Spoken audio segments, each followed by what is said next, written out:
Selamat datang Sobat Iconic, selamat datang di Main Conference Iconic 2020. Sebelumnya perkenalkan saya Francisca Renata yang akan menjadi MC Anda untuk hari ini. We will continue Iconic 2020 activities with roundtable discussion. For Iconic 2020 participants who already entered the roundtable, please enjoy the discussion.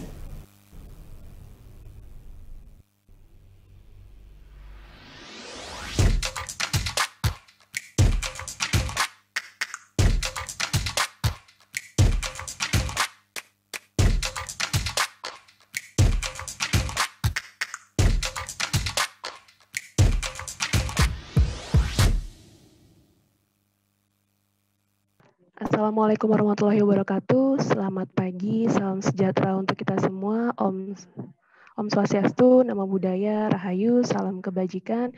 Sebelumnya perkenalkan, nama saya Hana Nabila. Saya perwakilan dari Direktorat Pembinaan Tenaga dan Lembaga Kebudayaan, Direktorat Jenderal Kebudayaan, Kementerian Pendidikan dan Kebudayaan.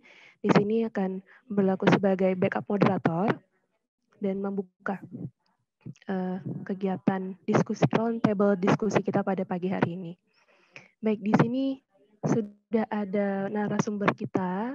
Yang pertama ada Ibu Rosmaida Sinaga, yang kedua ada Profesor Dr. Jajat Burhanuddin, lalu Profesor Dr. Sri Margana, dan juga Profesor Dr. Wasino dengan moderator kita Bapak Dr. Andi Ahdian. Baik.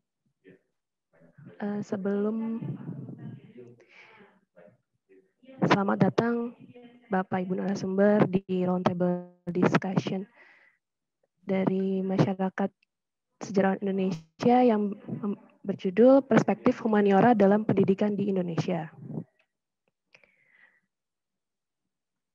Selamat berjumpa dalam diskusi virtual ikonik ini. Kegiatan ini terselenggara atas kerjasama antara oleh Direktorat Pembinaan Tenaga dan Lembaga Kebudayaan, Direktorat Jenderal Kebudayaan, Kementerian Pendidikan dan Kebudayaan, dengan Fakultas Ilmu Pengetahuan Budaya Universitas Indonesia. Sebelum acara dimulai, izinkan saya untuk membacakan peraturan acara demi kenyamanan jalannya acara. Yang pertama, kami mohon peserta menggunakan nama akun dengan nama yang sebenarnya selama kegiatan berlangsung. Silakan rename atau ganti nama akun Bapak Ibu jika masih belum menggunakan nama asli atau nama lengkap. Tujuannya untuk mengetahui identitas semua yang hadir dalam meeting ini. Yang kedua, selama pembicara sedang menyampaikan paparan atau materi, mohon mengatur audio dalam keadaan mute. Yang ketiga, dalam sesi diskusi, peserta dipersilahkan bertanya atau menyampaikan pendapat dengan terlebih dahulu menekan tombol raise hand atau bisa menyampaikannya melalui fitur chat Zoom. Yang keempat, peserta dimohon mengaktifkan kamera selama kegiatan berlangsung, terutama saat sedang bertanya atau menyampaikan pendapat. Baik, untuk menghemat waktu, kita akan mulai acara roundtable diskusi ini yang akan dimoderator oleh Pak Andi Ahdian. Selanjutnya saya serahkan ke Bapak Andi Ahdian untuk memandu acara. Terima kasih. Baik, terima kasih. Assalamualaikum warahmatullahi wabarakatuh. Salam sejahtera untuk semuanya. Terima kasih Hana.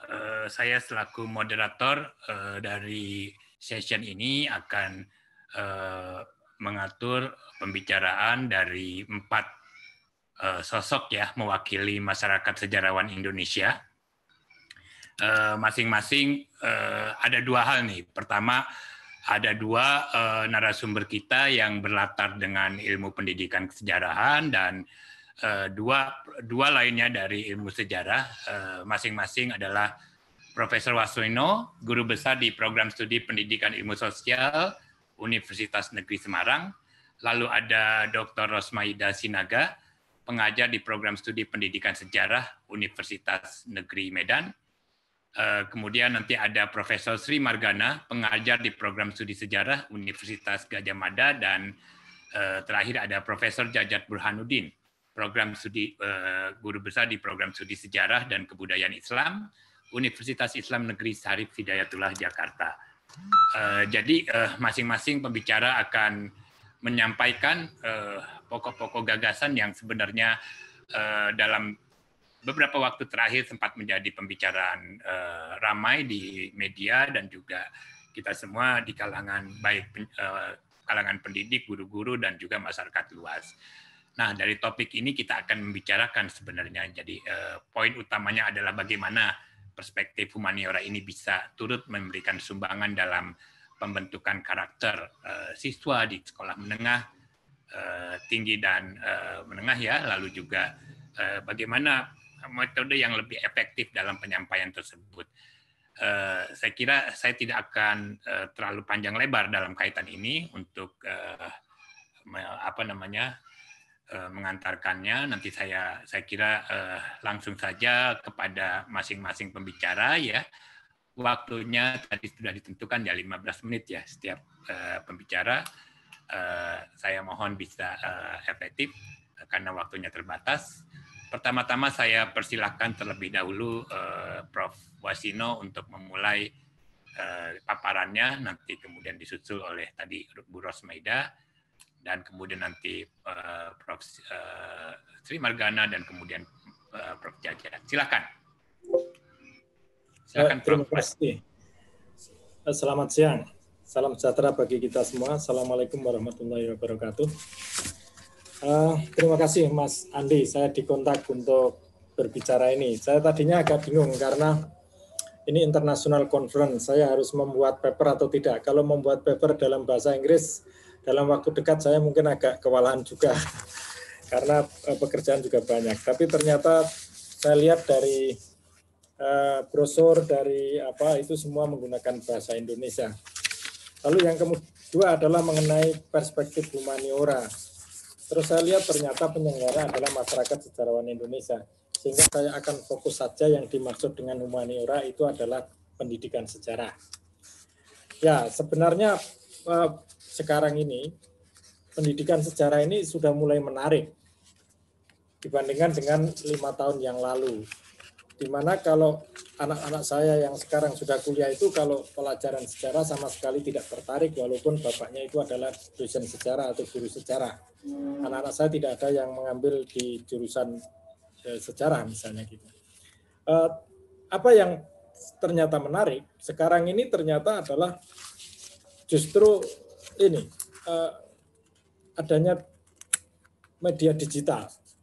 Jadi ada Facebook, ada WA, ada Twitter, macam-macam itu, ada Instagram dan sebagainya. Ini kemudian banyak yang menyampaikan itu mengenai peristiwa sejarah, mengenai lokal situs sejarah dan sebagainya. Sehingga sekarang anak-anak mulai tertarik film-film pendek sejarah dan sebagainya. Apalagi ditambah lagi kalau ada kontroversi materi sejarah. Jadi itu saya kira ini yang terakhir ini lecutan sejarah itu menjadi menarik. Tetapi yang aneh itu adalah justru di Departemen Pendidikan dan Kebudayaan yang kemarin itu apakah hoax atau benar atau tidak yang kemudian membuat salah satu draft usulan siapa saya tidak tahu. Saya kebetulan tahun ini tidak terlibat karena saya sebenarnya sudah lama sekali saya itu terlibat dalam proses pembuatan kurikulum sejarah dan saya saksi hidup bagaimana perubahan-perubahan kurikulum sejarah itu terjadi. Jadi saya akan melacak ke belakang historiografi dari pelajaran sejarah itu.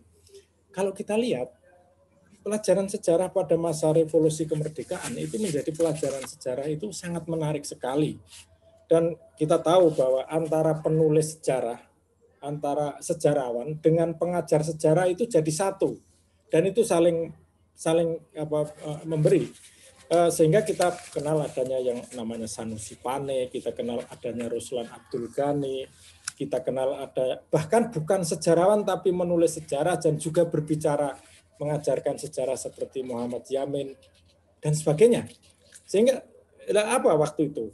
Memang begini, sejarah pada masa itu memang ada tujuan penting yaitu untuk mengajarkan nasionalisme. Nah, apa yang dimaksud dengan nasionalisme waktu itu untuk memupuk kecintaan kepada bangsa dan negara. Ada common enemy yaitu menghadapi kekuasaan asing. Siapa kekuasaan asing? Yaitu Belanda. Sehingga di dalam Kongres Sejarah tahun 1957 itu kemudian muncul gagasan tentang Indonesia sentris untuk mengubah dari buku-buku sejarah, buku-buku teks sejarah yang tadinya Nirlando sentris itu kemudian menjadi teks-teks sejarah yang Indonesia sentris. Lalu kita lihat kalau kita baca bukunya Subantarjo, bukunya Sanusi Pane, bukunya Ruslan Abdul Ghani, termasuk tulisannya Soekarno dan sebagainya, itu yang tadinya Diponegoro dulu bukunya dikatakan sebagai pemberontak diubah menjadi pemberontakan menjadi perlawanan misalnya gitu. Jadi mungkin datanya bisa sama tapi kemudian diubah. Itu sebenarnya mindsetnya untuk menimbulkan rasa nasionalisme. Nah, tapi kemudian dan itu berlangsung hingga saya kira tahun 1960-an ya. Itu bahwa sejarah itu menjadi faktor penting untuk nasionalisme. Tapi ada satu hal yang lain lagi bahwa dan itu memang sesuai dengan ini kalau kita lihat sejarah dari tujuan pendidikan di Indonesia itu, bahwa mulai tahun 60 itu dijelaskan bahwa itu manusia yang tujuannya untuk membentuk masyarakat manusia yang Pancasialis sejati berdasarkan ketentuan yang dikehendaki pembukaan UUD 45 dan Undang-Undang Dasar 1945. Lalu ada perubahan yang menarik itu setelah tahun Orde Baru dan itu di dalam Undang-Undang Nomor 2 tahun 85. Bahwa tujuan pendidikan itu adalah untuk mencerdaskan kehidupan bangsa, mengembangkan manusia yang seutuhnya, yaitu bertakwa kepada Tuhan Yang Maha Esa, memiliki pengetahuan, sihat jasmani rohani, memiliki budi pekerti luhur, mandiri, berkepribadian, mantap, dan bertanggung jawab. Nah ini kalau tadi saya perluas, sebenarnya kalau mengacu kepada Undang-Undang Nomor 2 tahun 85, seharusnya humaniora, pendidikan humaniora termasuk sejarah, itu harus menjadi core dalam proses pendidikan kita. Dan apalagi setelah itu kemudian masuk sekarang yang menjadi Dirjen Kebudayaan itu dulu Dirjen Sejarah dan Purbakala, ada Dirjen macam-macam itu. Tapi yang intinya bahwa itu adalah kebudayaan. Tapi yang menarik, itu tidak klik.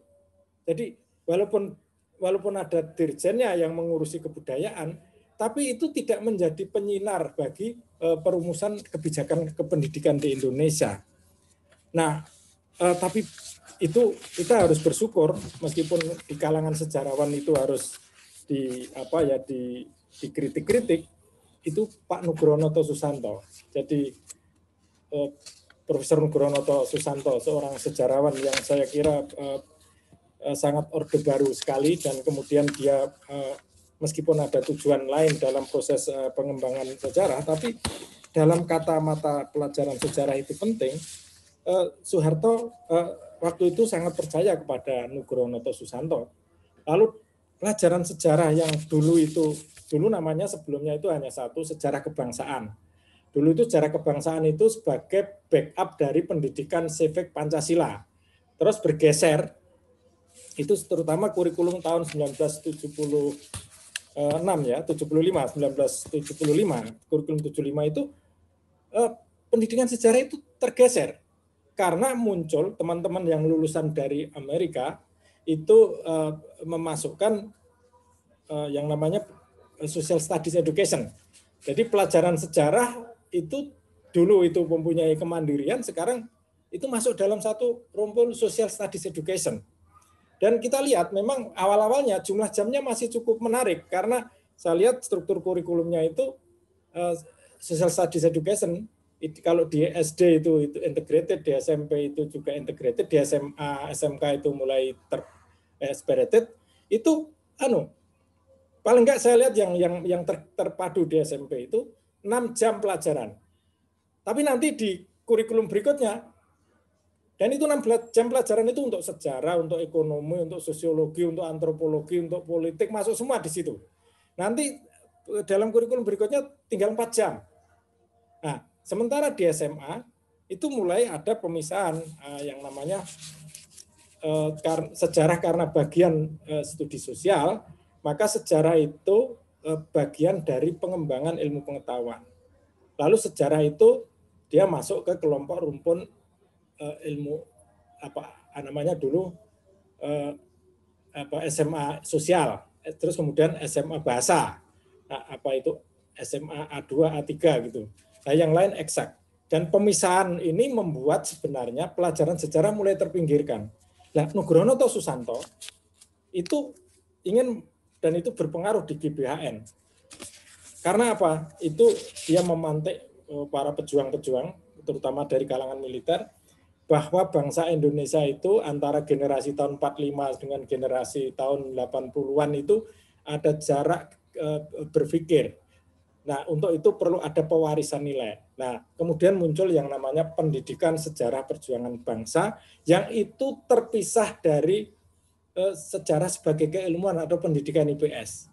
Wah, dan itu mata pelajaran sejarah pendidikan bangsa menjadi mata pelajaran yang cukup bergengsi yang mendampingi pendidikan moral Pancasila.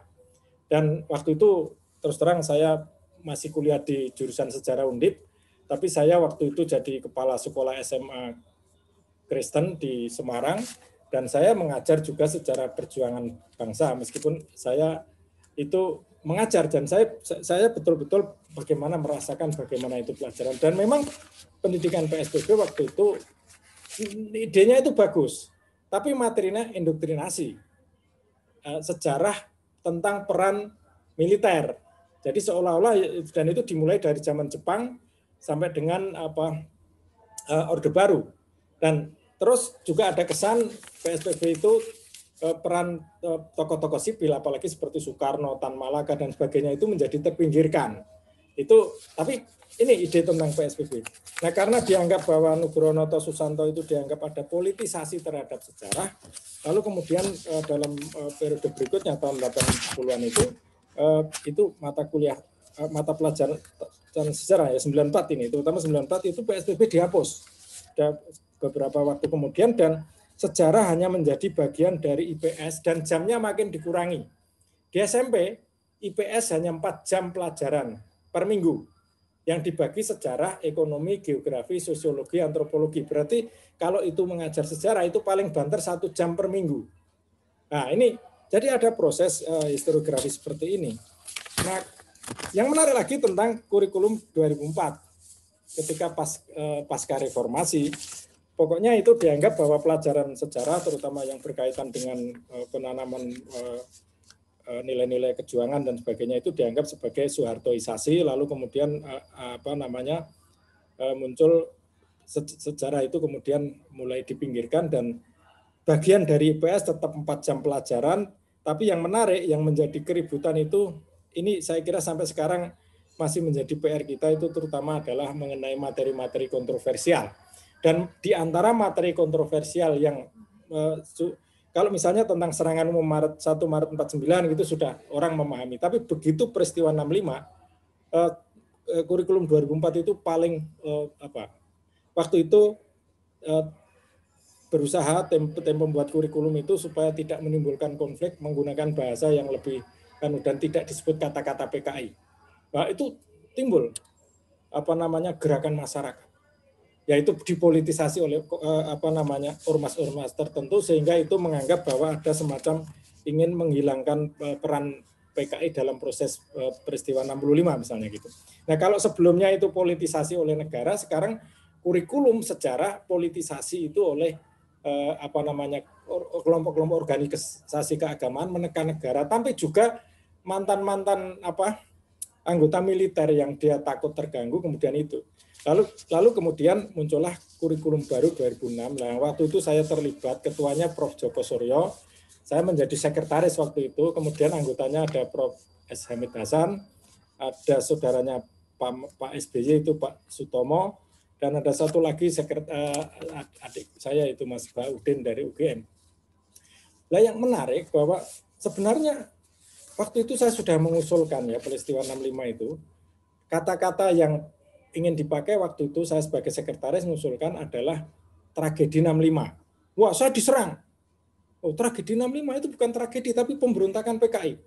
Jadi di sini bahwa sebenarnya kita masuk ke pelajaran sejarah itu, di situ ada aspek-aspek di luar sana yang berkepentingan untuk menempatkan pelajaran sejarah itu seperti versi mereka misalnya gitu. Nah, saya termasuk waktu itu yang diserang oleh Pak Asfi Warman Adam yang di dalam bukunya Berpikir Kritis itu. Nah terus akhirnya sebenarnya kurikulum 2004-2006 itu sebenarnya itu hampir sama ya isinya. Hanya yang tadinya kata-kata PKI terus kemudian PKI-nya dikembalikan lagi, muncul pemberontakan PKI lagi. Nah, kemudian mengenai isinya juga sebenarnya sejarah itu kayak kumpulan kronologi. Jadi zaman prasejarah, zaman kerajaan Indonesia klasik, zaman perkembangan Islam, zaman penjajahan Belanda, nasionalisme, dan itu terus begitu. Nah, saya kira ini ada sampai sekarang saya kira ini ada persoalan serius dalam bagaimana sejarah itu diajarkan, ditampilkan dalam kurikulum. Apakah sejarah itu bisa memberi pencerahan sebagai manusia Indonesia dan sebagai manusia warga dunia?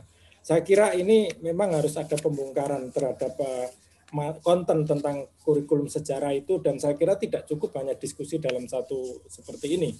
Dan kemarin kalau teman-teman dari Asosiasi Guru Sejarah Indonesia, kemudian dari P3SI, dari MSI tentang bahwa itu sejarah harus wajib diadakan, oke, itu saya setuju. Tapi problem utamanya sejarah seperti apa yang harus ditampilkan. Kalau tidak, nanti pelajaran sejarah itu hanya akan mengulang seperti itu. Terutama yang ingin saya lihat karena ada aspek humaniter. Prof, mohon maaf waktunya sudah mulai habis ya, Nanti bisa dilanjutkan lagi Prof ya waktunya untuk. Oke, ya saya minta waktu mungkin 2 menit selanjutnya lagi ya. Bisa Saya kira aspek 1 menit aja, 1 menit Prof. Ya diperlukan karena apa? Sejarah di Indonesia itu mengajarkan sejarah sama dengan tulisan sejarah ditempel dalam buku sejarah. Nah, seperti misalnya orang nulis sejarah kan itu memang harus ditulis apa yang oleh sejarawan itu benar. Tapi kalau itu mengajarkan misalnya kekerasan, seperti peristiwa dari Ken Arok sampai dengan Kertanegara, terus peristiwa 65 yang bisa kekerasan, apa enggak bisa itu diolah sedemikian rupa sehingga pelajaran itu betul-betul akan memberi aspek manfaat bagi kemanusiaan, peradaban manusia Indonesia dan peradaban dunia. Terima kasih. Baik, Prof. Terima kasih sudah didapat bahwa ada perkembangan sejarah tersebut dan titik tolak tentang unsur kemanusiaan di sejarah ya. Saya lanjutkan ke Bu Ida ya, waktunya 8 menit maksimal ya Bu ya. Nanti tolong diingatkan waktunya, nanti saya akan semoga bisa dibuat paparannya lebih cepat karena nanti kita akan ada waktu untuk sesi tanya jawab. Silakan Bu Rosmaida. Baik, terima kasih Pak Andi. Selamat siang dan salam sejahtera buat kita semua. Kalau tadi Prof. Wasino sudah meninjau dari perubahan kurikulum dan kebijakan kurikulum yang awalnya untuk materi sejarah beban mengajarnya besar, makin dari tahun ke tahun makin berkurang. Mungkin inilah salah satu penyebab mengapa bangsa Indonesia ini dilanda krisis multidimensional. Padahal sebenarnya pembelajaran sejarah ini adalah pembelajaran yang tentunya pada umumnya itu pembentukan karakter. Jadi urgensi sejarah dalam tatanan kehidupan berbangsa dan bernegara sebenarnya sudah disampaikan oleh Cicero, seorang filsuf klasik yang menyatakan sejarah adalah guru kehidupan. Mungkin ini yang tidak disadari oleh para pembuat kebijakan kurikulum nasional, sehingga tadi kelihatan dari paparan Prof. Wasino, beban mengajar ataupun jam mata pelajaran sejarah itu dari kurikulum ke kurikulum semakin berkurang, yang dulunya sangat besar, dan akhirnya bahkan pernah katanya ada wacana mau dihilangkan sampai geger semua guru-guru sejarah se-Indonesia. Oke, tadi kalau saya sampaikan bahwa materi pelajaran sejarah itu merupakan mata pelajaran yang sangat urgen dalam membentuk tatanan kehidupan berbangsa dan bernegara. Bahkan Bacon mengatakan bahwa sejarah itu merupakan dialog masa kini dan masa lampau. Dengan demikian, tidak ada dialog antara masa sekarang ini dan masa lampau yang terputus, tapi secara terus-menerus. Andaikan ini yang dipakai, tentunya kalau kesadaran ini yang dipakai, tentunya pembelajaran sejarah itu akan mendapat tempat ataupun akan mendapat jam belajar yang lebih besar, karena disinilah melalui pembelajaran sejarah inilah pembentukan karakter bangsa. Sebagaimana kita ketahui, pembentukan karakter bangsa ini tentu sebaiknya dimulai dari pendidikan dasar, pendidikan menengah, bahkan sampai ke pendidikan tinggi pun pembentukan karakter ini sangat dituntut.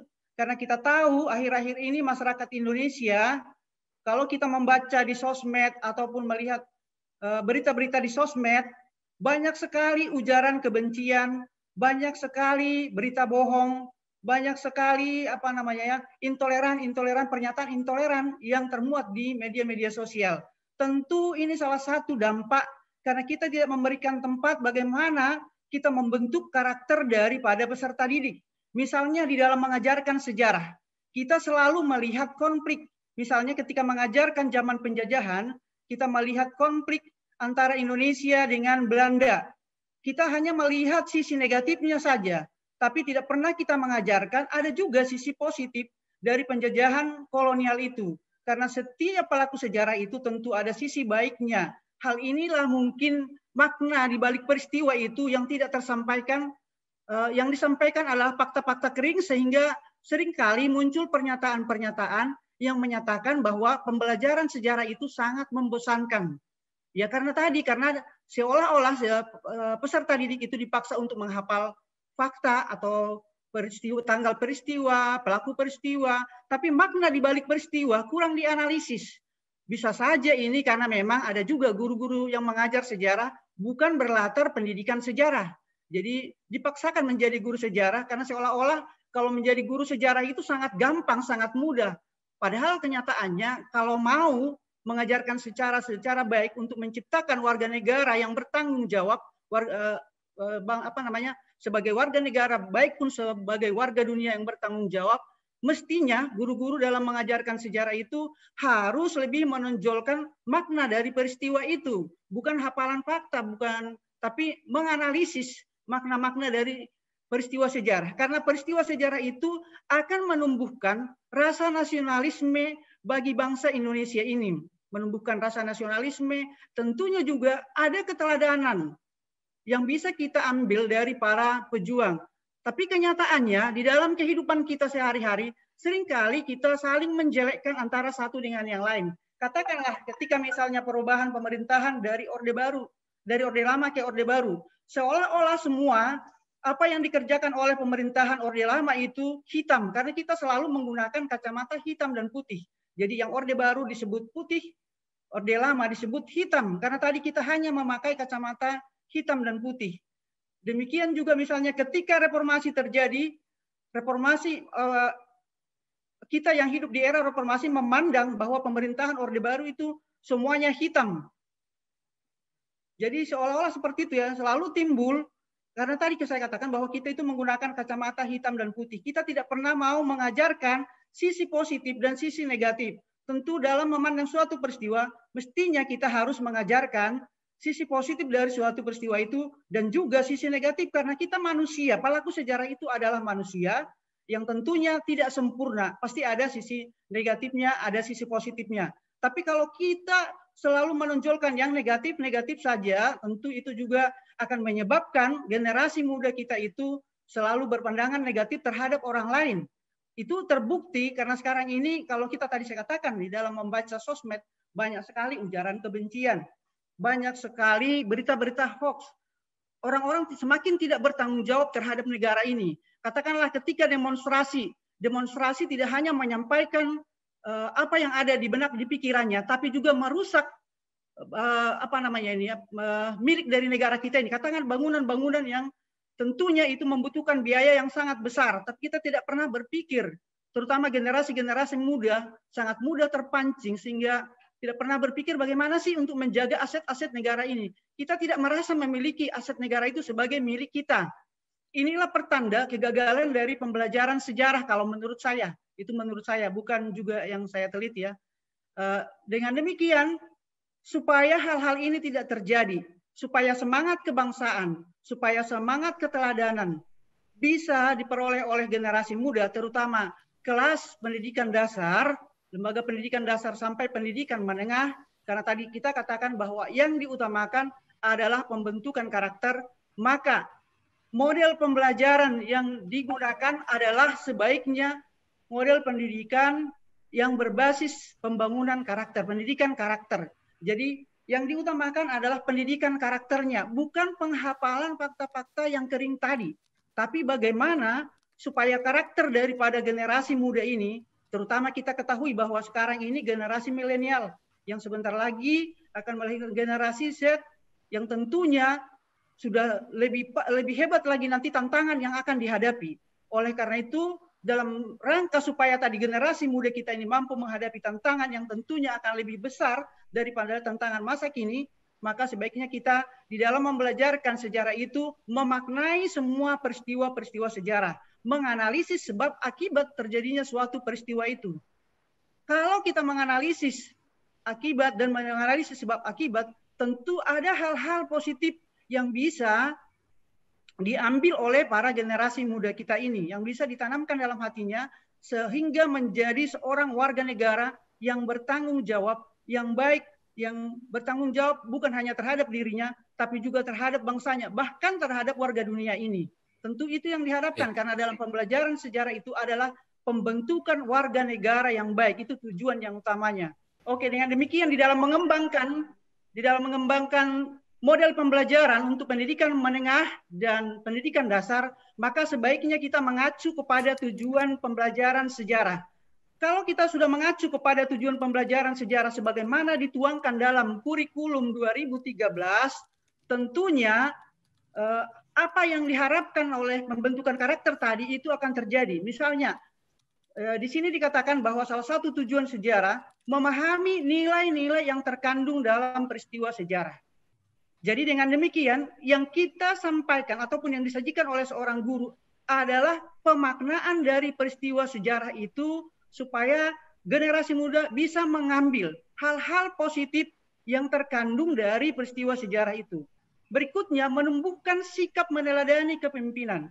Karena apapun katanya, pelaku sejarah itu tentu ada keteladanan yang dia peroleh. Mau dia sebagai pemenang, mau sebagai yang kalah, tentu ada hal-hal yang diteladani. Katakan sebagai pemenang, tentu hal-hal positif ada dalam dirinya.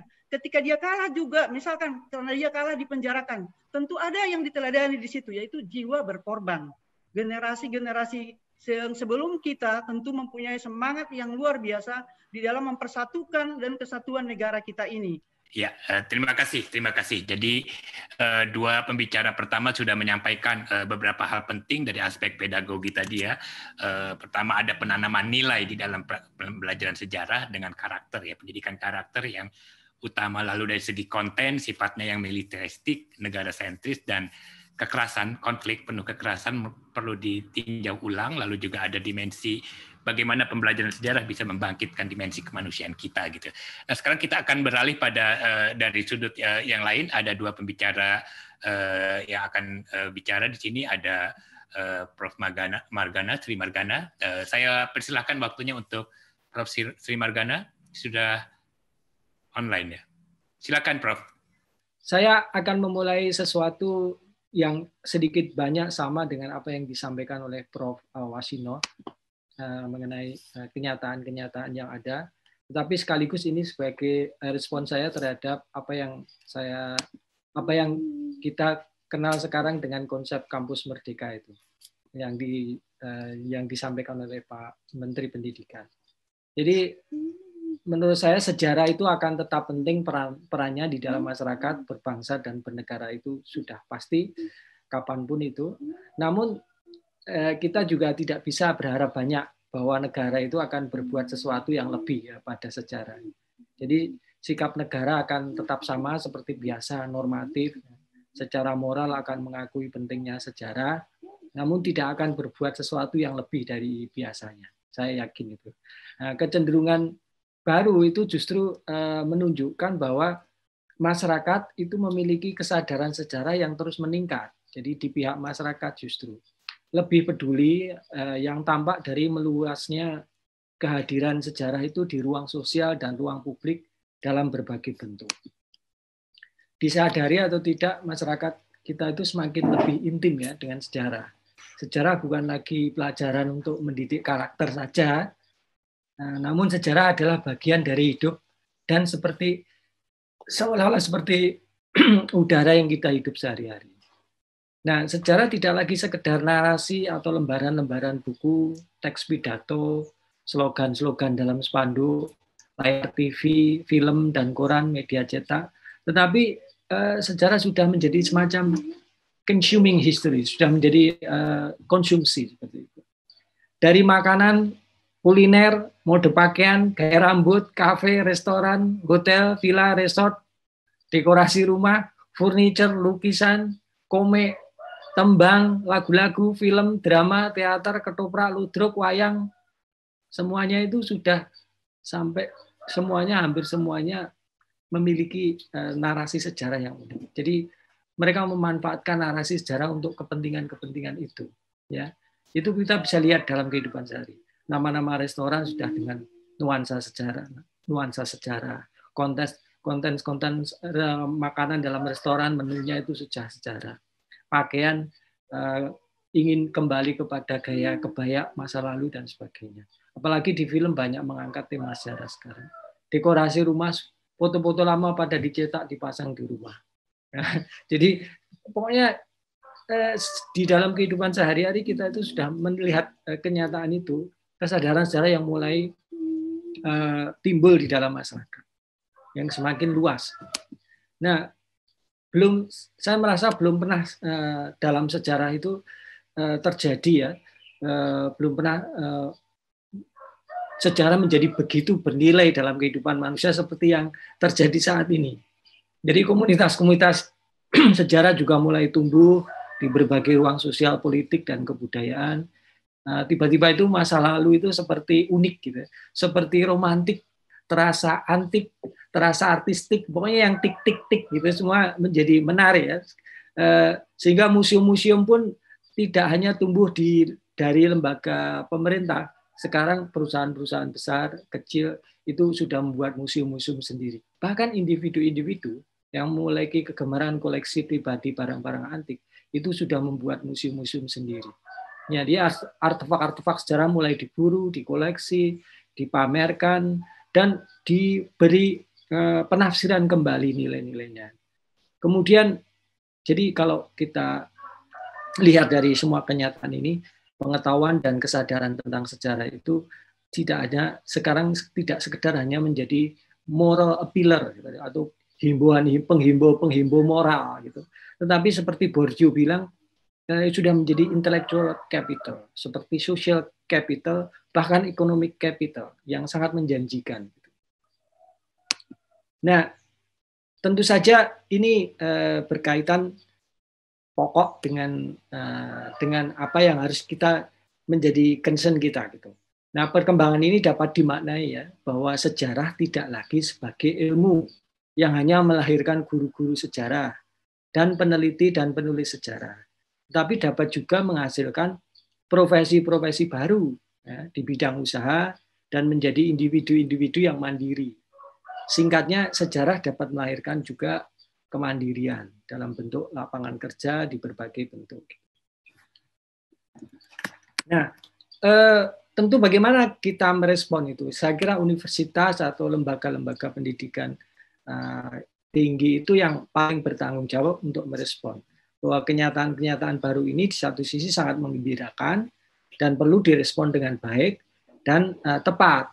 Nah, kemudian respon ini khususnya tentu saja kalau universitas ya di bidang kurikulum. Bagaimana kurikulum di universitas yang memberikan pelajaran pada siswa-siswanya itu harus memiliki koneksi dengan perkembangan yang terjadi di masyarakat. Karena kampus, lembaga pendidikan itu habitatnya ada di masyarakat itu sendiri. Dia harus lebih berinteraksi dengan masyarakatnya. Tidak bisa seolah-olah berdiri seperti mercusuar, nggak mau sapa aruh dan tidak mau peduli dengan perkembangan yang terjadi di masyarakat. Nanti nggak ada tidak match dengan perkembangan yang terjadi di masyarakat. Jadi sejauh maka sejarah harus bisa lebih meluaskan mitra dan praktisi-praktisi inovator-inovator seni maupun teknologi yang ada itu harus menjadi mitra dalam pembelajaran sejarah. Nah, konsep kampus merdeka saya kira itu memberi kebebasan ya dan memberi peluang bagi upaya ini ya, dapat dimanfaatkan untuk belakangan ini di dalam rencana menyambut kampus Merdeka itu isi Surakarta, jurusan film, dan isi Yogyakarta di kafe itu juga meminta melakukan survei kepada mahasiswa mereka. Ilmu apa selain film, seni dan film yang mereka pelajari itu yang menurut mereka bermanfaat untuk mereka. Ternyata mahasiswa film itu mengatakan sejarah.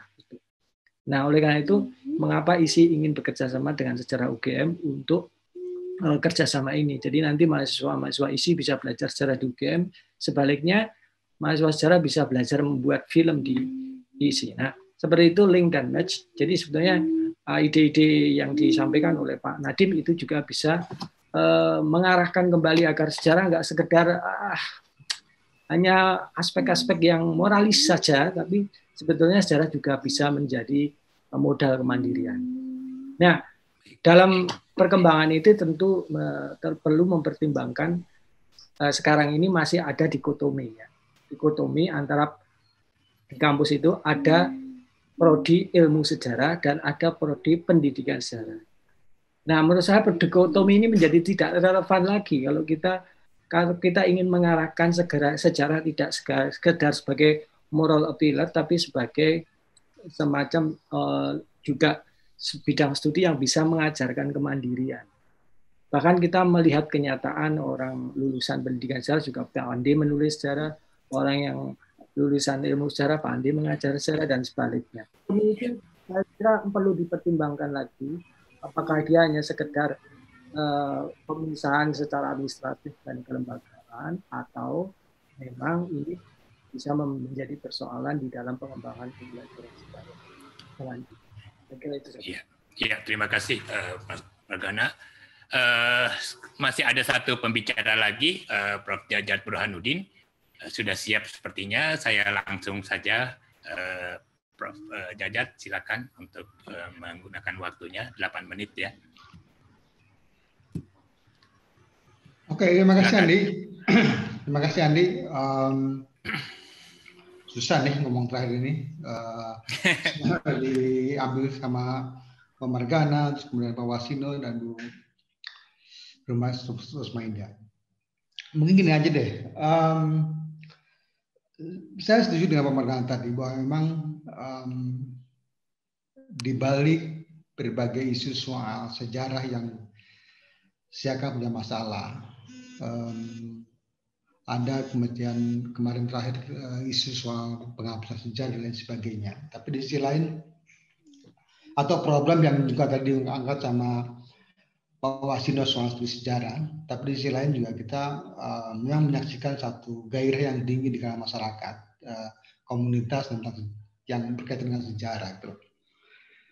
Entah itu komunitas sejarawan atau entah komunitas yang suka kemudian mengkaji sejarah untuk daerahnya dan lain sebagainya, entah juga kemudian komunitas yang biasa mengadakan semacam tur sejarah. Belum lagi saya kira kemudian sosial media yang luar biasa yang membuat sejarah semakin ramai masuk dalam dunia seperti itu. Ada banyak entah YouTube macam-macam apa. Dan tidak sedikit yang kemudian menjadikan sejarah sebagai subjek yang diangkat dalam sosial media itu, dan itu menjadi konsumsi publik yang luar biasa, jauh melampaui buku, apalagi buku akademik yang bertebal-tebal dan sebagainya.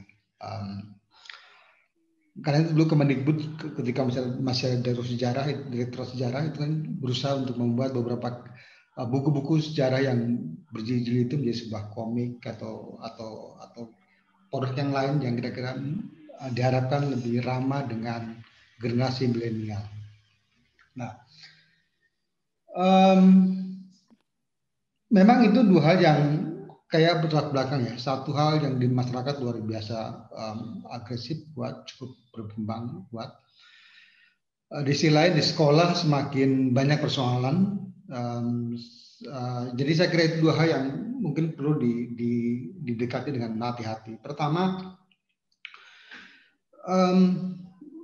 ada semacam perkembangan juga yang mencoba menjadikan sejarah sebagai entah ideologi, kebenaran, dan kemudian juga bahayanya itu kerap kali kemudian menampilkan sesuatu secara tidak akurat. Gitu. Misalnya untuk kepentingan satu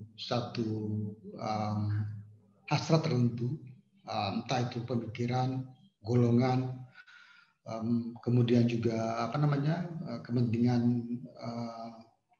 daerah yang disebut dengan primordialisme, belum lagi agama. Gitu. Nah, jadi ini ada satu medan yang luar biasa liar dengan berbagai media yang baru yang dimana orang kemudian mengakses dengan banyak gitu. Tapi kemudian banyak juga tantangannya adalah dimasuki dengan berbagai gagasan yang kerap kali tidak sesuai dengan fakta yang benar, fakta yang akurat. Gitu. Saya kira ini yang mungkin perlu didekati secara lebih baik. Bagaimana kemudian kampus merespons itu semuanya. Jadi kampus tetap saya kira sebagai sebuah lembaga akademik yang menciptakan karya sejarah, sejarawan, dan juga kemudian guru sejarah. Tapi juga tidak bisa lupa tentang tantangan baru yang sangat serius yang terjadi di masyarakat. Dan saya kira itu bukan hal yang baru memang, itu hal lama karena begitu banyak sekali sosial memori yang sesungguhnya menghendaki sesuatu yang berbeda dari wacana narasi yang selama ini berlaku di masyarakat.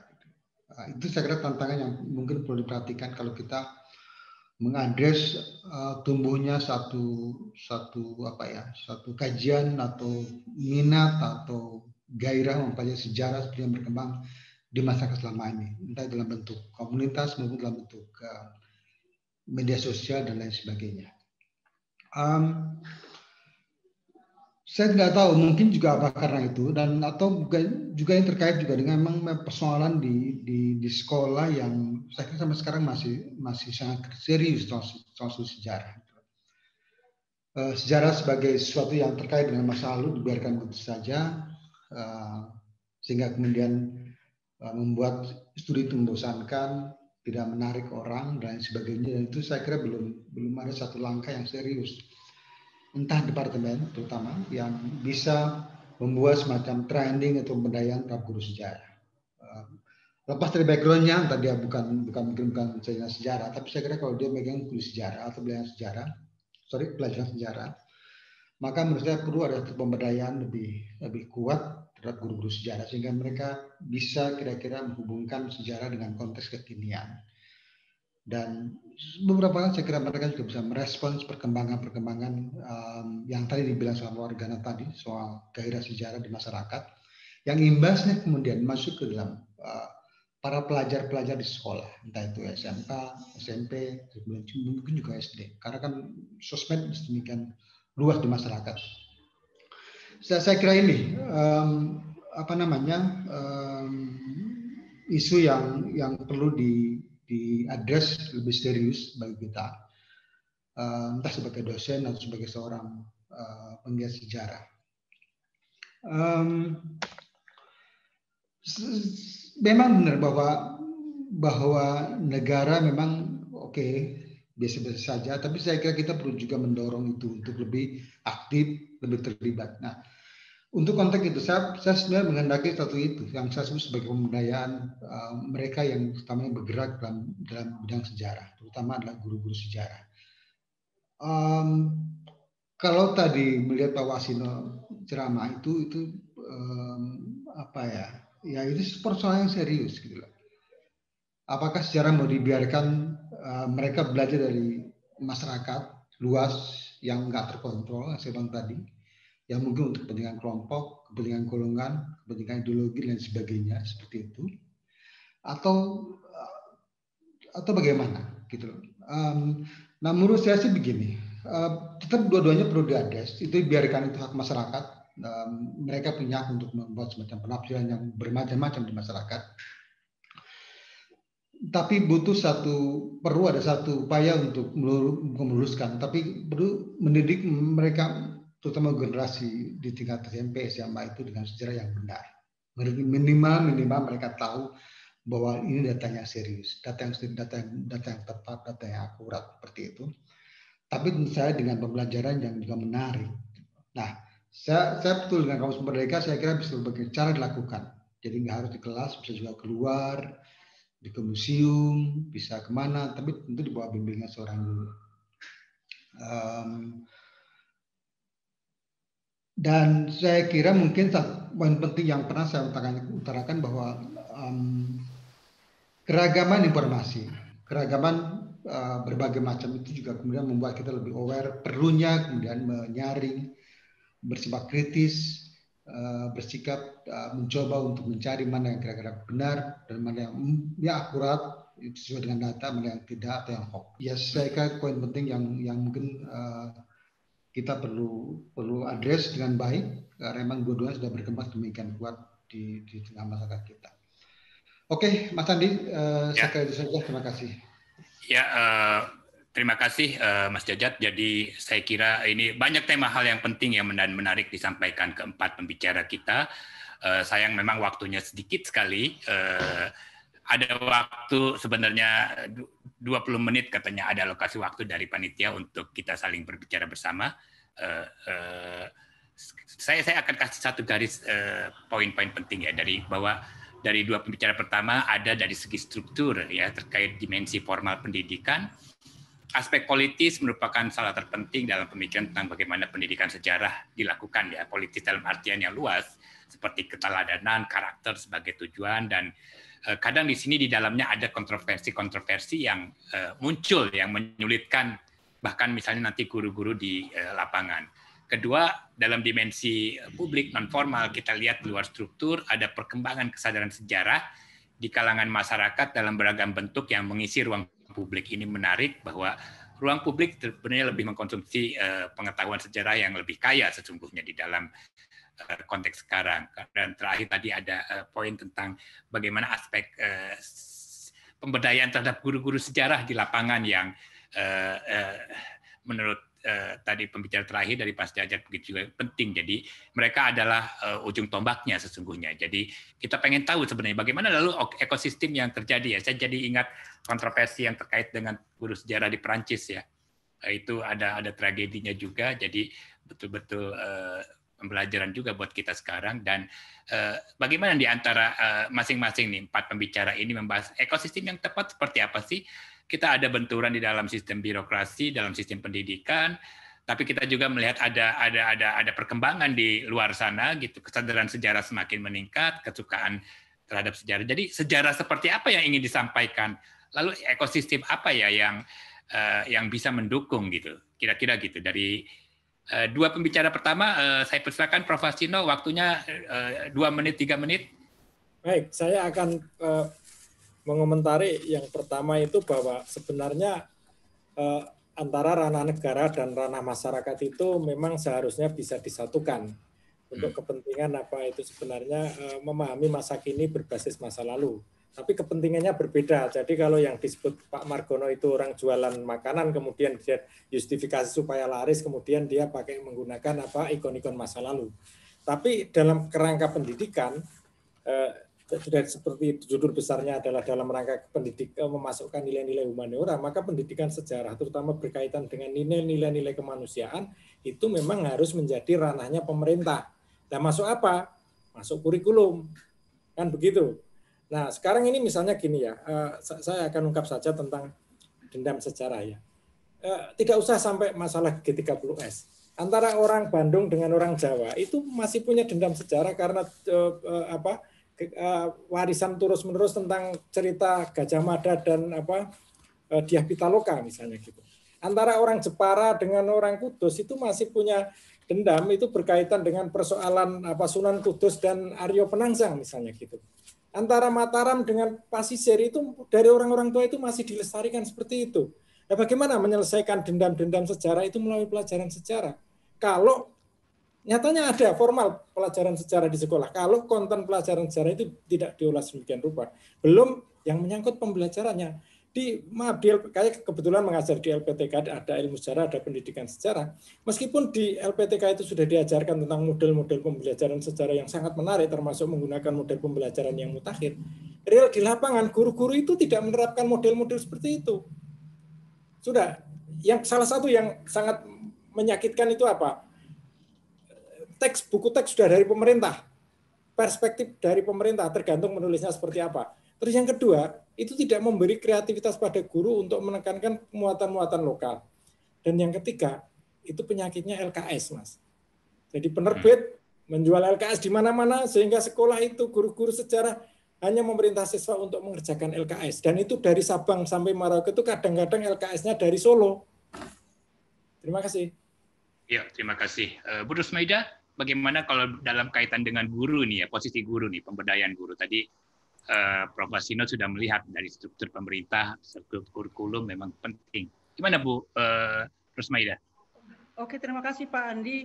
Sebenarnya upaya pemerintah untuk meningkatkan profesionalisme guru itu sudah bagus ya dengan dilakukannya pendidikan profesi guru. Jadi seorang guru itu akan memperoleh sertifikasi ataupun penambahan gaji apabila sudah mengikuti profesi pendidikan guru. Namun sayangnya Pak, ketika mengikuti pelatihan pendidikan profesi guru, guru-guru itu betul-betul melakukan pembelajaran yang ideal. Tapi ketika kembali ke sekolah, maka ketika kita temui sama saja gitu, tidak ada perkembangannya. Itu terbukti dari mana Pak? Setelah pemberian sertifikasi guru, apakah ada peningkatan kualitas guru-guru tersebut? Sebagian kecil memang ada, tapi sebagian besar sertifikasi guru itu justru digunakan bukan untuk meningkatkan profesionalnya, tapi untuk meningkatkan untuk pengadaan seperti mobil ataupun yang lain-lain gitu, bukan untuk meningkatkan profesionalismenya sebagai guru. Jadi dengan demikian gurulah yang pertama yang harus disadarkan supaya dia meningkatkan profesionalismenya sebagai guru, karena tanggung jawabnya adalah untuk membentuk karakter daripada generasi muda. Itu Pak dari saya Pak. Ya, terima kasih Bu Rusmaida. Saya berikan ke Prof. Mas Margono. Silakan. Tadi yang populer belum tentu juga bisa, misal tadi ada tanggapan dari Prof. Wasino ya, bahwa pemerintah juga tetap punya peran penting dalam hal ini. Bagaimana itu? Silakan Prof. Margono. Oke, sebetulnya kita harus mengakui bahwa kepopuleran sejarah di publik itu karena media. Artinya orang mampu menghadirkan sejarah dengan cara yang berbeda, cara segar, cara yang mudah dipahami oleh publik. Nah itulah itu semacam petunjuk bahwa seharusnya sejarah juga untuk kepentingan pendidikan secara umum ya, secara umum itu memang memerlukan cara-cara yang menarik dan mudah dipahami.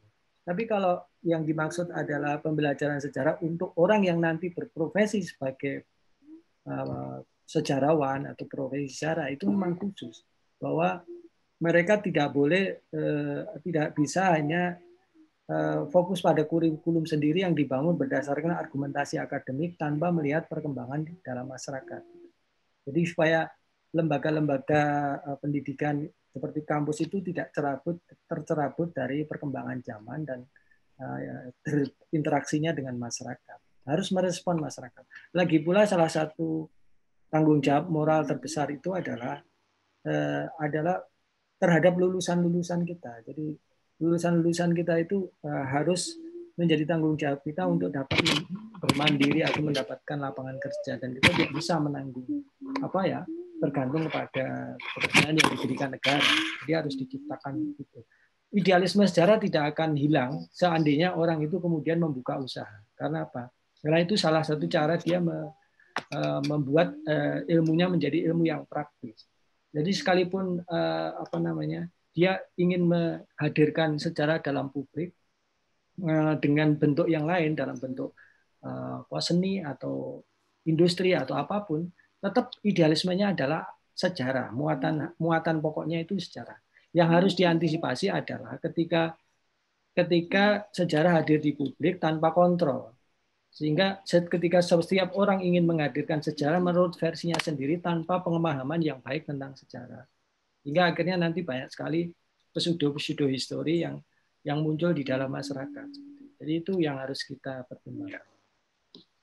Baik, Prof. Jajat gimana Prof. Jajat dengan ekosistem kita nih? Guru, Pertama Pertama menurut saya sih yang kurikulum dulu. Kurikulum itu bagus biasanya. Itu aja yang susah kali itu. Jadi saya lebih condong pada gurunya aja diberdayakan. Ya memang banyak tantangan. Bu Rusmada tadi bilang bahwa mereka dapat uang digunakan yang lain. Tapi ya itu saya kira proses saja. Mungkin sekarang masih seperti itu. Saya kira lama-kelamaan juga kita semakin bagus lah karena tantangan kan lebih kuat. Tantangannya bukan lagi soal bagaimana mengajar sejarah, tapi juga bagaimana kemudian menghadapi perkembangan di masyarakat di mana sejarah demikian sangat kuat dan kerap kali memang tidak terkontrol. Jadi saya kira harusnya itu menjadi semacam concern dari guru dan juga kita semuanya ya, betapa apa yang berlangsung di masyarakat tentang sejarah yang mereka ketahuan karena itu memang tidak terkontrol, tidak yang kontrol. Saya punya pengalaman terkait dengan isu keagamaan itu luar biasa. Jadi bagaimana sejarah dimanipulasi, bagaimana sejarah kemudian digunakan untuk sebuah kepentingan tertentu yang sifatnya bukannya nggak demokratis tapi juga nggak Islami atau nggak sesuai dengan kaidah agama yang sesungguhnya. Karena golongan-golongan keagamaan yang kanan itu sekarang mulai giat dengan menggunakan sejarah sebagai justifikasi kebenaran terhadap gagasan pemikiran yang kerap kali memang bertentangan dengan agama itu sendiri. Jadi menurut saya sih pertama kita memang harus menyambut tentang gairah masyarakat nasional sejarah, tapi juga harus hati-hati untuk bahwa itu harus sesuatu yang perlu diadres di kalangan kampus supaya mereka terkontrol dan juga datanya akurat, nggak dimanipulasi. Dan di sekolah harus tetap diperkuat dengan poin saya menurut saya sih pemberdayaan guru sejarah selalu lebih baik. Saya nggak tahu, memang saya nggak mengikuti soal perkembangan guru-guru sekolah, tapi Bu Rusmada sudah bilang soal profesi sejarah, profesi guru. Semoga saja, Ibu, saya berharap karena saya nggak mengikuti itu semuanya. Semoga saja di beberapa tahun ke depan kita ada peningkatan dalam pembelajaran sejarah yang lebih menarik, lebih baik buat siswa dan siswi kita. Dari audiens ada yang mau bertanya? Nanti bisa raise hand ya, panitia akan bisa. Silakan. Kalau dari catatan di sini ada dua hal.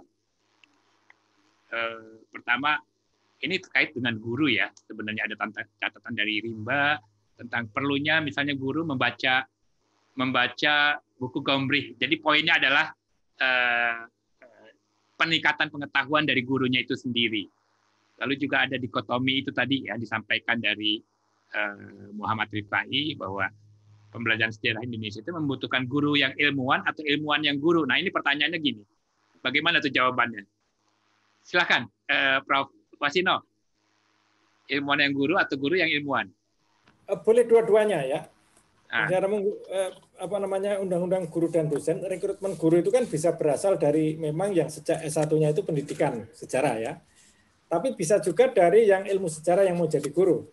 Berarti kan yang pertama jadi ilmuwan dulu terus jadi guru. Yang kemudian tapi di pendidikan sejarah itu sekarang kan ada masuk konten-konten yang harus berbasis kepada kajian-kajian historiografi yang dilakukan oleh sejarawan.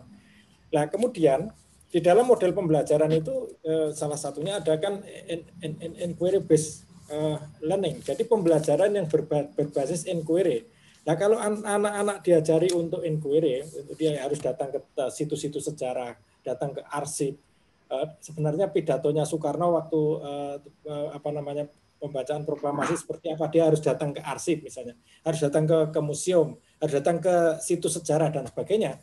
Berarti sejarah kan guru sejarah itu juga sekaligus dia belajar menjadi seorang ilmuwan sejarah. Jadi dua-duanya saya kira, dan itu saya kira itu ada di zaman-zaman tahun revolusi di mana guru sejarah itu juga ilmuwan sejarah. Gitu ya, berarti guru di depan ya, garda, tidak ada dikotominya. Tapi kalau terkait dengan struktur kurikulum bagaimana? Kan mereka harus menafsirkan. Ini saya kira yang menjadi persoalan gini. Kalau kurikulum KTS itu sebenarnya keleluasaan di tangan tingkat satuan pendidikan dan guru itu akan menjadi penentu untuk menentukan bagaimana mengembangkan pembelajaran. Persoalannya kurikulum 2013 yang jadi masalah itu, yang mana negara itu mengambil alih, jadi sentralistik, sehingga sampai bukunya itu dibuat, sehingga tafsir guru terhadap mata pelajaran itu sudah diatur dari pusat. Saya kira yang harus didekonstruksi. Ya, berarti ruang interpretasi guru harus beri keleluasaan dalam hal itu ya, Prof ya. Iya. Lebih itu. Sekolah juga bisa dan lain sebagainya. Bu Rosmaida, kalau katanya tadi keteladanan dan sebagainya, terus siswa melihat ada yang ideal di sekolah, yang tidak ideal di kenyataan hidup. Itu bagaimana tuh? Dimensi pedagogik yang ingin disampaikannya bagaimana jadinya? Terima kasih Pak Andi. Makanya Pak, seorang guru sebenarnya adalah harus orang pintar yang mempunyai hati yang mulia. Jadi tidak cukup hanya pintar, susah tapi ya? juga harus disertai dengan hati yang mulia. Karena guru itu dia sebagai pendidik, Pak. Pendidik kalau tidak mempunyai ilmu juga tidak baik. Jadi ilmu pedagogiknya cukup, ilmu sejarahnya juga cukup. Mestinya seperti itu supaya berbarengan. Tidak boleh hanya ilmunya yang kuat, tapi ilmu pedagogiknya juga harus ada. Jadi oleh karena itu kalau saya membaca di arsip-arsip sejarah, ya, ketika zaman kolonial di Papua itu Pak, yang dipilih menjadi guru adalah siswa-siswa yang memang pintar. Jadi bukan pelarian. Kalau sekarang kan yang masuk ke guruan itu rata-rata pelarian yang tidak lulus di Universitas Ilmu Murni gitu. Jadi akibatnya apa? Pendidikan kita tidak maju karena dasarnya bukan dipilih dari orang-orang pintar. Kalau di negara-negara barat juga seperti itu Pak. Biasanya pendidik adalah mereka-mereka yang pintar. Dan juga tadi harus disertai yang berjiwa tulus, ikhlas. Karena kan dalam mendidik itu harus ada ketulusan dan harus ada keikhlasan. Tapi reward yang dari pemerintah seperti apa ya? Penghargaannya atau bagaimana terhadap kerjanya? Saya memahami negara kita bukan negara yang makmur, tapi negara yang sedang berkembang. Jadi guru sebenarnya tidak mesti segala-galanya dilihat dari uang, tapi semangat berkorbannya harus ada. Memang kalau seorang guru harus ada jiwa berkorban. Sebagai teladan ataupun mempunyai jiwa kepahlawanan, tentu dia harus memiliki sifat rela berkorban. Seorang guru memang harus rela berkorban, nggak mesti dilihat dari semua kesejahteraannya. Memang kesejahteraan kita butuhkan karena kita membutuhkan dana itu untuk menambah pengetahuan kita, apakah membeli buku-buku ataupun meningkatkan kemampuan kita di dalam mengikuti pelatihan dan diklat-diklat yang lainnya untuk menunjang tugas kita sebagai guru, Pak. Baik, terima kasih. Mas Margono, katanya misalnya terkait dengan konten ya, semakin luas di masyarakat semakin berkembang. Tinjauan selintas untuk Prof. Margono, bagaimana dengan perkembangan ini ya? Hasrat ini apakah sudah muncul di dalam pendidikan sejarah kita ya? Dan bagaimana seharusnya bisa dikemas dalam model pendidikan gitu, supaya tidak terbaur dengan fake history, hoax, dan sebagainya. Iya betul. Saya kira dikotomi tadi itu menyulitkan. Jadi saya kira saya justru tidak setuju dengan kebijakan linier. Kalau seorang guru nanti masternya juga harus MPD gitu, dokternya juga harus pendidikan, tapi harus cross malah. Jadi orang yang lulus sarjana kependidikan supaya ilmu sejarahnya kuat, dia harus menyeberang ke S2-nya itu nggak boleh yang pendidikan lagi, harus yang menyeberang ke ilmu sejarah gitu, supaya tuntutan tadi seorang ilmu ya guru-guru yang berilmu itu bisa dipenuhi. Itu malah kalau sekarang kan kecenderungannya malah semua harus linier seperti itu. Padahal mereka jadi guru nanti bukan ahli yang menerapkan kebijakan pendidikan, tapi jadi guru sejarah gitu. Dia yang dilengkapi dengan ilmu. Kemudian oleh karena itu saya kira untuk link agar match dengan apa yang terjadi dalam perkembangan masyarakat, ya kita juga jangan ragu-ragu menggunakan para praktisi.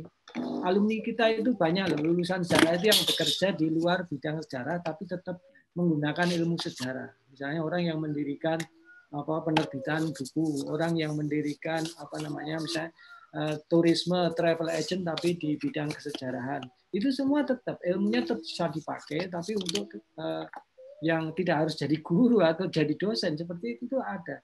Jadi kita harus biasa menggunakan praktisi-praktisi. Kalau di UGM terutama kita ngelinknya ke jurnalistik. Gitu. Jadi karena menurut survei kita alumni sejarah UGM itu banyak sekali yang jadi jurnalis, sehingga kita banyak mengundang para jurnalis yang sudah sukses itu untuk ikut mengisi kuliah-kuliah di sejarah seperti itu. Nah, belakangan ini adalah ketertarikan di dunia film-film dokumenter dan sebagainya. Jadi ini kalau artinya begini, kalau orang isi yang pandai buat film dan orang sejarah yang memiliki ilmu sejarah bergabung menjadi satu tim membuat film sejarah, hasilnya akan lebih baik daripada hanya mempunyai keahlian film gitu. Jadi hoax tentang sejarah, tentang yang dipadukan lewat film, misalnya kemarin Jejak Khilafah di Indonesia dan sebagainya, itu tidak akan terjadi karena memang memadukan dua unsur ini. Saya kira di satu sisi saya kira kita itu ada perkembangan positif, kampus Merdeka ini akan memberikan kemungkinan itu lebih baik lagi. Ini ada catatan dari Hishamat Siragih bahwa misalnya untuk desentralisasi jembatan untuk desentralisasi guru sejarah dengan kurikulum 2013 yang sentralistik adalah bagaimana peran asosiasi sebenarnya nih ya, baik nanti asosiasi guru dan terutama asosiasi sejarawan, masyarakat sejarawan Indonesia nih. Mas Jajat sebagai wakil ketua petinggi MSI, bagaimana bisa melihat ini ya keragaman, bagaimana asosiasi ini, MSI ini bisa berperan dalam menjadi jembatan itu, menurut Mas? Silakan. Saya setuju dengan poin Pak Margana tadi. Memang perlu dialog lebih dekat. Mereka yang bergerak dalam apa, entah itu film, entah itu apapun soal sejarah, itu dekat-dekat dengan MSI. Atau MSI juga lebih proaktif untuk lebih eksis di tengah masyarakat. Dan saya kira itu nggak hanya di pusat ya, tapi di daerah juga perlu. Saya seringkali jalan-jalan ke daerah, lalu kemudian tanyakan anak-anak mereka, orang-orang tentang misalnya gambarannya tokoh pahlawan nasional di daerahnya. Itu banyak nggak tahu juga gitu. Jadi kalau pahlawan nasional seharinya di pahlawan nasional atau kemarin saya lupa. Itu kan paling cuma upacara, terus kemudian orang meninggikan cipta gitu. Tapi bagaimana menilai dari pahlawan itu disosialisasikan ke masyarakat, karena didik itu nggak pernah menjadi satu apa ya program utama atau agenda utama masa pemerintah. Nah, karena itu mungkin menurut saya sih penguatan MSI perlu kuat, lebih dekat entah dengan pemerintahan sebagai mitranya gitu ya untuk membuat semacam program bagi penguatan sejarah di masyarakat. Lalu juga kemudian kerjasama dengan berbagai kalangan komunitas, entah itu pembuat film, pembuat video, macam-macam lah yang bergerak dalam pembuatan sejarah di tengah publik lewat media sosial dan lain sebagainya. Saya kira perlu semacam ada membuat dialog lebih intensif dengan mereka, membuat pertemuan dengan mereka supaya ini loh, kita juga punya beberapa gagasan, punya beberapa resource, punya beberapa narasumber yang saya kira pas untuk dijadikan acuan bagi mereka yang ingin bergerak seperti itu, untuk tidak, lagi-lagi saya bilang, tidak terjebak pada pembuatan sudut sejarah yang menyesatkan. Juga saya kira dengan kelompok-kelompok keagamaan juga perlu dibuat yang mereka itu, jadi tidak hanya di pusat tapi di daerah, supaya bisa memberikan semacam pencerahan kepada mereka yang lagi-lagi punya kecenderungan untuk memanfaatkan sejarah untuk kepentingan paham keagamaan yang mereka anut gitu. Jadi itu, saya kira ini poin yang paling penting dan di langkah ini atau acara ini kan sebagai satu awal dari perlunya kita untuk membuat semacam kerjasama lebih intensif baik dengan pemerintah dan juga pemerintah daerah maupun dengan komunitas penggiat sejarah dan berbagai komunitas lain yang sehingga kemudian ada semacam dialog, ada semacam sharing of idea dan kemudian dan resource yang dimiliki oleh MSI bisa dipakai untuk membuat konten-konten yang dia gunakan atau diproduksi itu kira-kira nggak berujung pada penggambaran yang menyesatkan. Begitu ya, tapi mencerahkan. Ya. Masih ada waktu 15 menit nih. Saya kalau ada yang mau bertanya, tapi kalau tidak saya yang akan bertanya. Ini ada satu hermeneutika kecurigaan nih. Kalau misalnya katakanlah buat keempat pembicara bahwa pendidikan sejarah seringkali dikaitkan dengan satu prinsip keteladanan, penanaman nilai-nilai, pewarisan dan sebagainya. Tapi pada sisi lain katakanlah pewarisan, penanaman nilai-nilai kadang-kadang lebih merupakan suara yang menang, atau ada sejarah yang dikubur untuk teladan yang satu yang disampaikan, ada sejarah yang dipinggirkan dari kalangan minoritas, kalangan yang kalah dalam sejarah dan sebagainya. Jadi apa gitu yang kalau misalnya dalam kontroversi seperti ini, bagaimana kita bisa melihat pendidikan sejarah ini bisa kita tuangkan gitu ya. Kalau misalnya hanya sekedar keteladanan, wah ini state centris katanya, negara sentris atau pemerintah sentris. Tapi kalau misalnya dari sini, ini itu bagaimana solusi atau sintesannya? Siapa kira-kira yang silakan saya baru saja membimbing doktor pendidikan IPS dan dia meneliti tentang materi kontroversial dalam pembelajaran IPS, termasuk materi kontroversial sejarah ya. Dan tadinya agak normal-normal begitu, terus kemudian saya arahkan ke bagaimana bahwa siswa itu harus diarahkan ketika memahami konten sejarah itu diajak berpikir kritis. Nah, terutama pada level-level anak-anak SMA. Jadi kalau tadi ada pertanyaan-pertanyaan dulu ya, misalnya zaman Pak Harto itu, yang menentukan ini pahlawan atau tidak, yang menentukan bahwa ini baik atau buruk itu kan negara lewat konten buku. Nah, dengan pendekatan berpikir kritis, maka anak itu akan bertanya. Kemudian anak itu akan mensearching tentang sumber-sumber, kemudian akan berdialog. Dan disitulah kemudian anak menentukan, berdiskusi dengan guru, sebenarnya ada masalah apa dengan masa lalu, nilai-nilai apa yang bisa diambil, itu berdasarkan dialog antara masa lalu, masa sekarang, berbasis kajian sumber-sumber sejarah. Jadi maka tadi pertanyaan tentang apakah guru sejarah itu ilmuwan, boleh jadi ilmuwan atau tidak, saya kira dua-duanya diperlukan, karena dia harus mengajak siswa untuk berpikir kritis. Ya, jadi dialogis nih ya. Itu mungkin nggak, dimungkinkan nggak? Silakan, siapa yang ingin jawab? Di guru, dengan kondisi guru-guru kita sekarang ini, kondisi yang ada, saya tidak mengatakan bahwa tidak ada guru-guru yang baik, tapi tadi ada problemnya di guru, katakanlah gitu. Ya, di lapangan menunjukkan bahwa hanya sebagian kecil saja guru-guru yang mempunyai kreativitas yang dia berani mengajarkan tentang bagaimana berpikir kritis. Karena juga ada tekanan-tekanan politik, terutama kalau yang jadi konten itu adalah persoalan-persoalan yang sampai sekarang menjadi konflik horizontal di masyarakat atau antara negara dan masyarakat.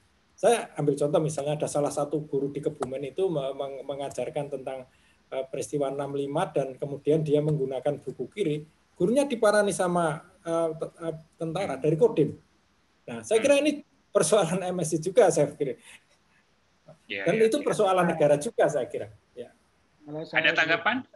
Ya, menurut saya gini, saya agak menyesalkan kalau sejarah hanya sebagai bidang studi untuk nilai-nilai yang dikeluhkan Prof.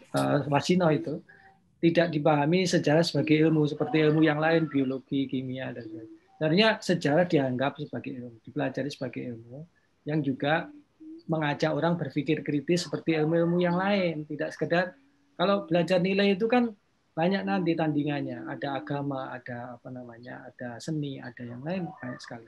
Tapi kalau sejarah itu harusnya lebih, karena sejarah juga banyak mengandung unsur ilmu pengetahuan. Apalagi kalau kita bicara sejarah itu tidak hanya sejarah politik, tidak hanya sejarah-sejarah yang nasionalistik. Kalau kita kan sejarah kita macam-macam, ada sejarah kesehatan, wabah, penyakit, kemudian ada sejarah lingkungan, itu semua mengandung ilmu pengetahuan.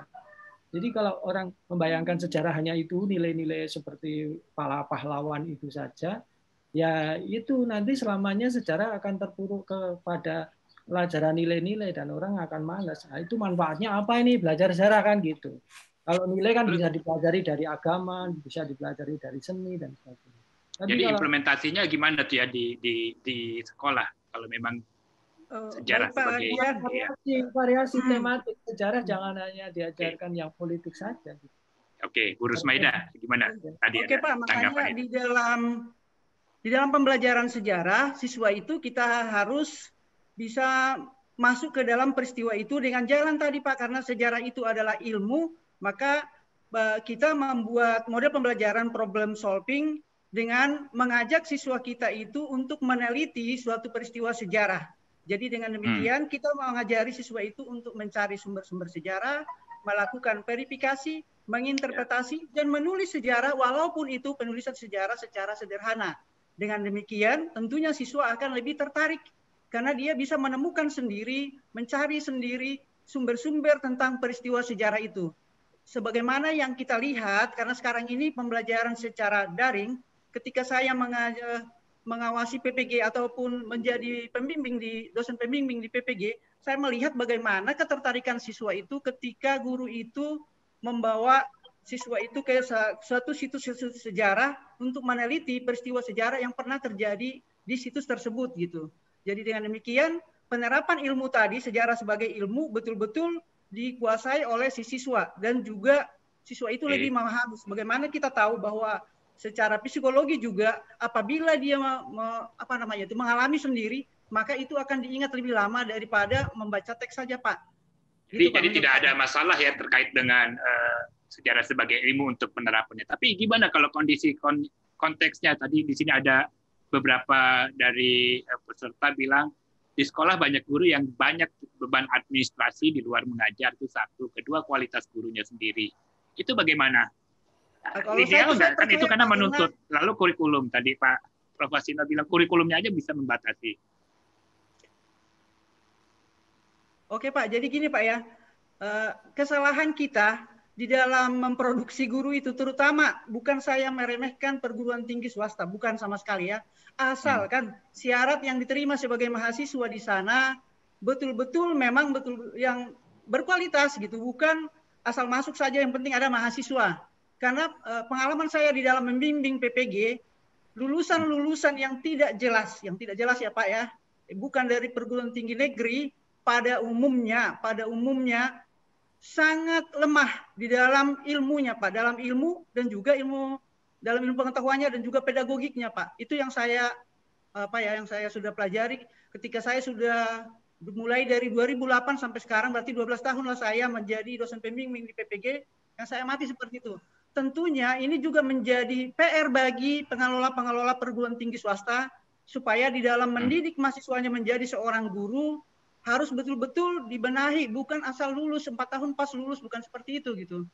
Tidak mengejar SKS-nya, tapi betul-betul keluarkanlah mahasiswa itu, lulusan Anda itu menjadi yang berkualitas supaya ketika dia menjadi guru betul-betul mampu menjalankan perannya sebagai guru.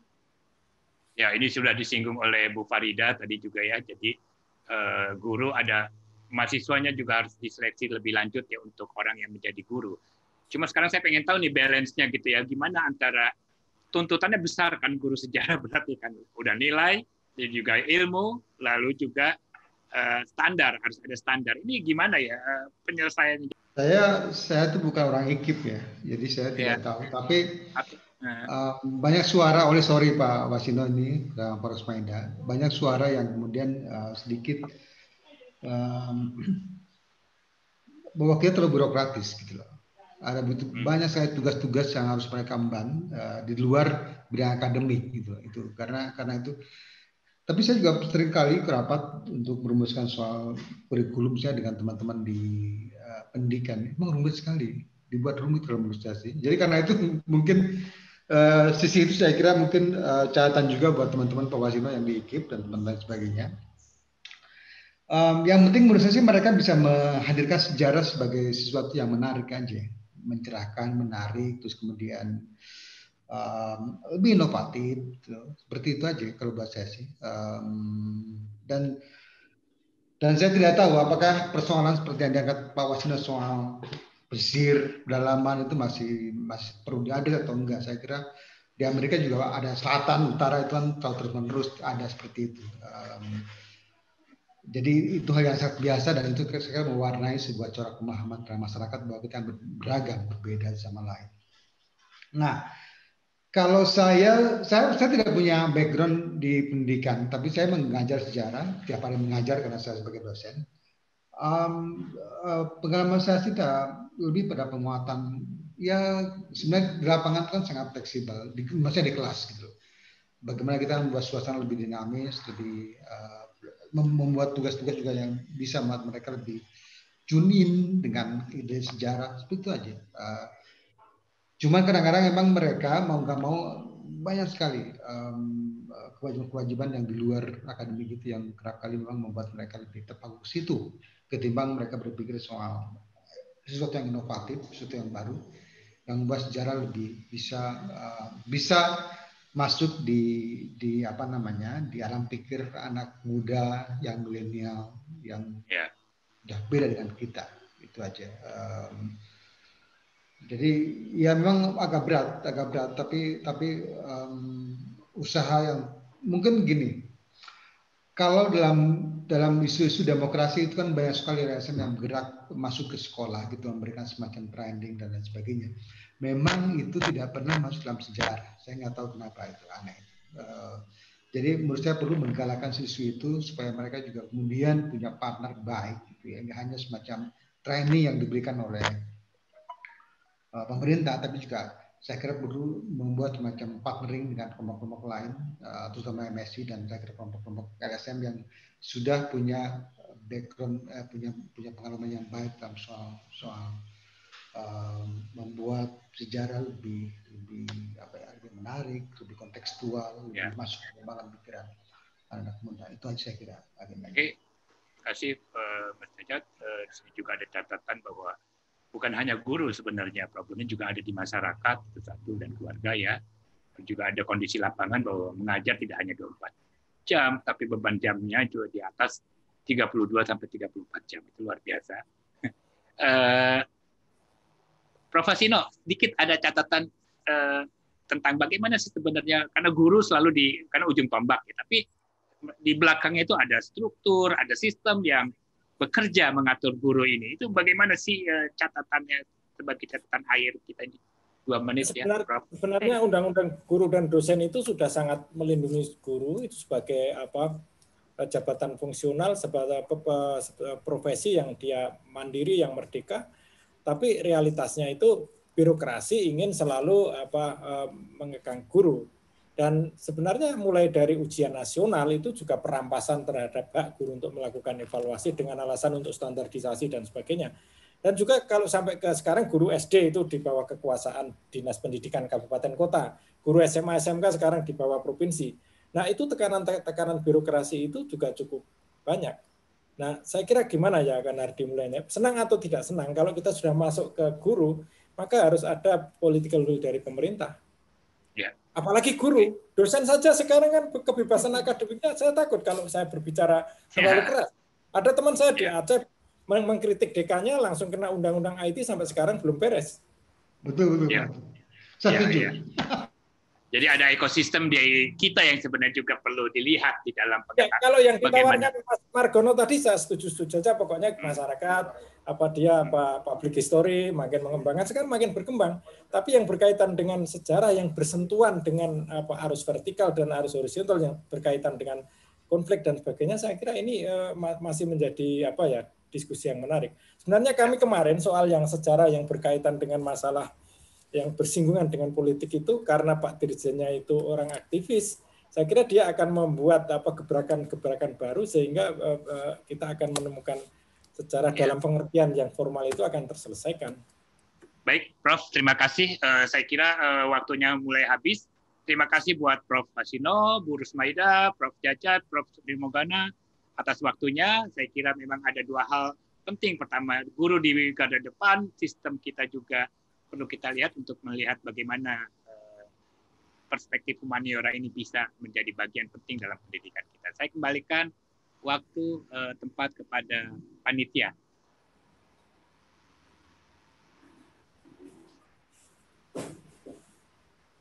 Ya, baik. Terima kasih Pak Andi Adian untuk penutupnya.